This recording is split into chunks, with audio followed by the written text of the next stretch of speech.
Hello welcome back my YouTube channel. അപ്പോൾ ഇന്നത്തെ video എന്താണെന്ന് വെച്ചിട്ടുണ്ടെങ്കിൽ അനിയൻ്റെ 10ാം ക്ലാസ്സിലത്തെ റിസൾട്ട് വരാൻ പോവുകയാണ്. അപ്പോൾ അതിന് വേണ്ടിയിട്ട് വെയിറ്റ് ചെയ്ത് നിൽക്കുകയാണ് ഞങ്ങൾ. 3 മണിക്കാണ് പബ്ലിഷ് ചെയ്യുമെന്ന് പറഞ്ഞിട്ടുള്ളത്. അപ്പോൾ അപ്പം തന്നെ കിട്ടുമൊന്നുമില്ല എന്നറിയാം, എന്നാലും വെയിറ്റ് ചെയ്ത് നിൽക്കുകയാണ്. ഇപ്പോൾ 2:30 ആവുന്നുണ്ടായിരുന്നുള്ളൂ.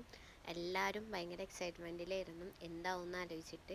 പിന്നെ ഞങ്ങളുടെ വീട്ടിൽ 2 മെഷീൻ ഉണ്ട്, ഒന്ന് പുതിയതും ഒന്ന് പഴയതും. ഞാൻ ചെറുപ്പത്തിലുണ്ടാവുമ്പോൾ ഉള്ളതാണ് ആ പഴയ മെഷീൻ. എല്ലാവരും ഭയങ്കര ടെൻഷനിലായിരുന്നേ, കാരണം ആൾ തോക്കുമെന്ന് പറയുന്നുണ്ട്. അപ്പോൾ എന്താവും എന്നുള്ളത് അറിയില്ല, പക്ഷെ എനിക്ക് ടെൻഷനൊന്നുമില്ല. അതുകൊണ്ട് ഞാൻ വേഗം പോയിട്ട് ഉച്ചക്കൊക്കെ ചോറ് തിന്നാണ്ടായിരുന്നു. അപ്പോൾ ബിരിയാണി ഉണ്ടാക്കിയിട്ടുണ്ടായിരുന്നു. അപ്പോൾ ഞാൻ അതിരുന്ന് കഴിച്ച്. മുട്ട ബിരിയാണി ഉണ്ടാക്കിയിട്ടുണ്ടായിരുന്നു ഉമ്മ. അപ്പോൾ അതായിരുന്നു കേട്ടോ ഞാൻ കഴിച്ചിട്ടുണ്ടായിരുന്നു. എക്സാം എഴുതിയ ആൾക്ക് 2:30 വരെ ഒരു കുഴപ്പമുണ്ടായിരുന്നില്ല. പിന്നെ 3 മണിയായി പബ്ലിഷ് ചെയ്തെന്ന് പറഞ്ഞപ്പോൾ പിന്നെ ടെൻഷൻ ആവാൻ തുടങ്ങിയിട്ടുണ്ടായിരുന്നേ.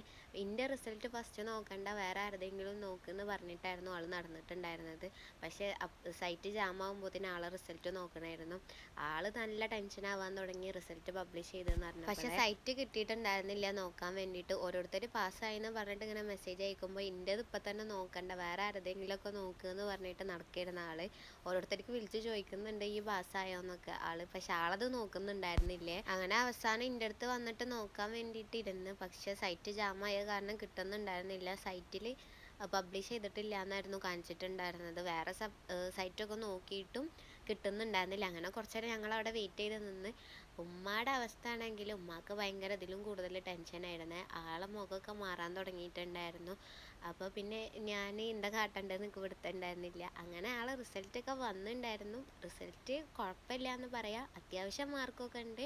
എന്നാലും നല്ല മാർക്ക് ഉണ്ടെന്നും പറയാൻ പറ്റൂല, കുഴപ്പമില്ലാത്ത രീതിയിൽ മാർക്ക് ഉണ്ടായിരുന്നേ. ഇപ്രാവശ്യത്തെ സിലബസ് മാറിയോണ്ട് തന്നെ അത്യാവശ്യം കൂടുതൽ പഠിക്കാനുണ്ട്. അതുകൊണ്ട് എല്ലാവർക്കും നല്ല ടഫായിരുന്നു എന്നൊക്കെ പറഞ്ഞ് കേൾക്കുന്നുണ്ട്. അവനക്ക് എന്തായാലും കുഴപ്പമൊന്നുമില്ല, അവന് ജയിച്ചെന്ന് പറഞ്ഞിട്ട് നടക്കുകയാണ്. അങ്ങനെ റിസൾട്ട് അറിഞ്ഞ് ഇപ്പോഴാണ് സമാധാനമായത്. എനിക്കല്ല, അവനക്ക് സമാധാനമായത്.